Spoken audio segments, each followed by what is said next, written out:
Salut à tous, bienvenue dans les pronos de la nuit du KBP numéro 2. Ça se déroulera ce week-end à Pernes-les-Fontaines. Elle est proposée cette nuit du KBP par Sébastien Sinas, Caroline et Thierry, en Sinas, du même nom donc. Allez, je me lance. Le premier combat pro oppose Aymeric Lazizi à Damien Guadagnolo, c'est ça.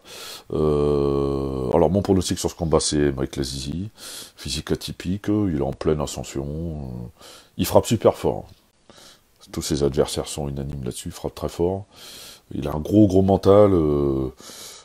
Pour Damien, il va falloir s'imposer. On est à l'extérieur, un peu plus compliqué. Régler le problème de la distance.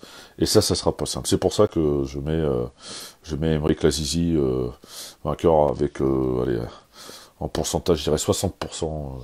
C'est un 60-40, voilà, en faveur d'Aymeric Lazizi, le Marseillais, parce qu'il a tout pour lui de toute façon. Il est pas là par hasard. C'est un bosseur à la salle.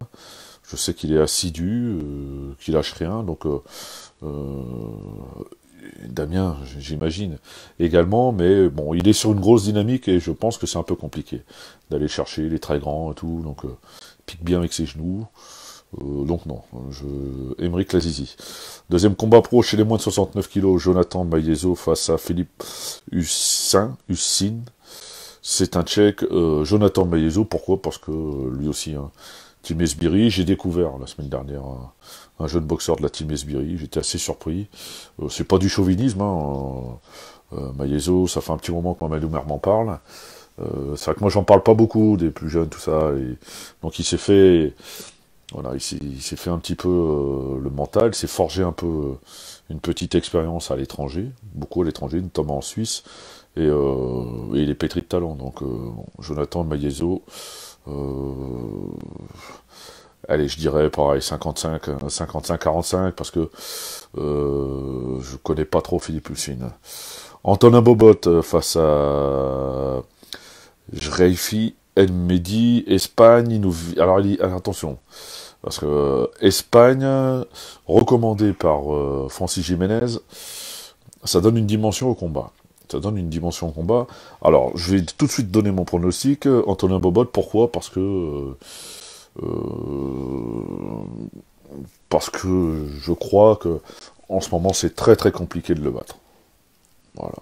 Je pense que il est capable de prouesse comme ça, il est capable de se transcender, peu importe la catégorie. Je l'ai déjà dit, hein, dans un live précédent, mais il est vraiment voilà, il a ce fighting spirit à toute épreuve. Que dire de plus que ça, quoi. Voilà, c'est compliqué d'aller chercher, mais je vais quand même rester mesuré dans mon pronostic, et je dirais un 45 en faveur du français, parce que je me méfie de l'espagnol. Voilà, je sais que Francis Jiménez connaît bien son truc, et s'il est là, c'est qu'il n'est pas là par hasard. Combat chez les moins de 65 kilos, Geoffrey Viviès face à Sylvain Chambodry, pardon. Alors Chambodry qui était là l'année dernière, qui s'était incliné face à Antonin Bobot. Il reste sur une défaite face à Momo Galaoui. Viviès, lui, ça a été spolié en Power Trophy. En demi-finale face à Gersoyou. Donc sur ce combat, je dis Viviès, parce que je connais bien Geoffrey. Je pense qu'il a un mental de vainqueur. Je sais qu'il il sera là pour faire le match qu'il faut, aller chercher la victoire, j'en suis sûr. Ce sera pas simple, parce que Chambodry est un vaillant, est un dur au mal, sera peut-être un peu plus à l'aise à moins de 65 kilos, un petit peu moins, donc physiquement il pourra finir fort. Je pense quand même que Viviès, revanchard dans l'âme, fera ce qu'il faut pour pouvoir s'imposer dans ce combat. Voilà, c'est du 52-48. Hein. C'est pas non plus, il n'y a pas des montagnes d'écart. Gros match en perspective, ça j'en suis sûr, parce que Geoffrey, je l'ai dit, est un guerrier, Sylvain est un guerrier lui aussi, donc Je vois pas, non, je reste sur ma décision. Geoffrey Vivier 58, 52 pardon, 48 en faveur de Sylvain. Lucie Mudrukova face à Sonia Rodriguez. Je connais pas, donc je dirais 50-50. Voilà, je connais ni l'une ni l'autre. Très très honnêtement, c'était en boxe taille. Je connais pas, mais je sais que Sébastien Sinas m'a dit du bien des deux boxeuses, donc bon, c'est du 50-50. Voilà. Anthony Valverde, qui est avec nous, que j'embrasse, face à Anas Ezagboui, qui nous vient du Maroc, je crois un peu d'Espagne. Enfin, c'est un Marocain vivant en Espagne. Anthony Valverde. Anthony Valverde, c'est pas faire injure, hein, mais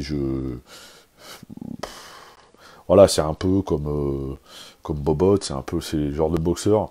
Il est dans une phase ascendante, et dans ces moments-là, attention quand même, il faut être méfiant. Il faut être méfiant, c'est pour ça que je fais un 52-48, parce que là aussi, il faut se méfier de ces boxeurs comme ça, Anas Ezagboui. Voilà, je sais que il vient d'Espagne, hein, c'est un Marocain qui vit en Espagne, qui est habitué un peu au dur comme ça, donc il faudra se méfier. Il faudra se méfier du côté d'Anthony Valverde, mais Valverde chez lui, parce qu'il est quasiment chez lui, devant son public, voilà, ça lui décuple un peu cette motivation. Il aime bien ce contexte-là, Anthony. Puis ça lui va bien, de toute façon, ça marche pour lui. Donc c'est compliqué de. Puis il est capable de se corriger. On l'a vu chez Momamara, à Star Night, hein, face à Fabien Fouquet.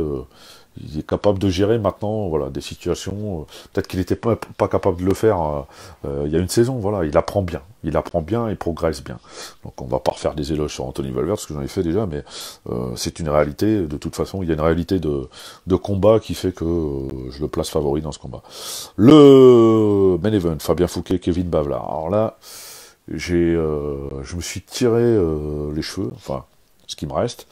Je me suis tiré les cheveux, pourquoi? Parce que dans un autre contexte, j'aurais dit Bavlar. Voilà. Sauf que là, Kevin revient à la compétition. Et chacun sait que quand tu reviens à la compétition, ben, tu es toujours un peu rouillé. Tu peux faire tous les sparring du monde.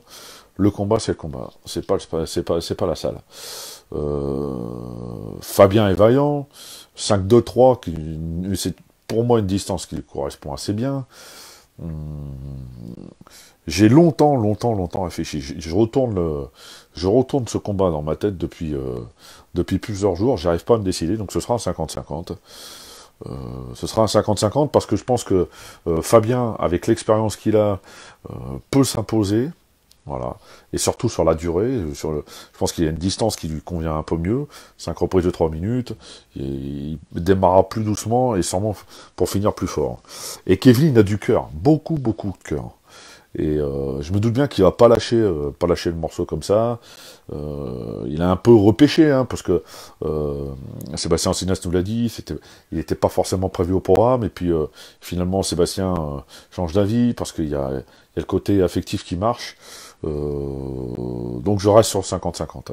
Je reste sur le 50-50 entre Fabien Fouquet et Kevin Bavlar, parce que chacun aura ses atouts à faire valoir dans ce combat. Donc je récapitule. Mon sondage. Et n'hésitez pas à me rappeler après le fight, hein, si j'ai dit des bêtises ou pas. Le premier combat, je dis Emeric Lazizi 60-40. Le deuxième combat chez les moins de 69 kilos, Jonathan Maiezo, je dirais à 55-45 parce qu'on connaît pas, faut se méfier de la République tchèque. Antonin Bobot, c'est pareil, c'est du 52-48 parce que l'espagnol sera dur. Viviès Chambaudry, c'est entre 55 et 52 hein, pour Geoffrey, même si je le vois gagner ce combat. Ça sera pas simple, j'aime pas ce mot, mais ce sera une grosse guerre. Anthony Valverde, là aussi, la méfiance est de mise parce que on n'est jamais à l'abri d'une surprise, surtout dans cette catégorie. Mais Anthony, sans aucun problème, entre 52 et 55% pour lui. Et puis la ceinture Grégory Sinico, Fabien Fouquet face à Kevin Bavlar. Pour moi, c'est du 50-50 pour les raisons que j'ai évoquées et que je vous laisse regarder dans la rediffusion. Ce sera sur notre chaîne YouTube. N'hésitez pas à vous abonner. À bientôt. Ciao, ciao.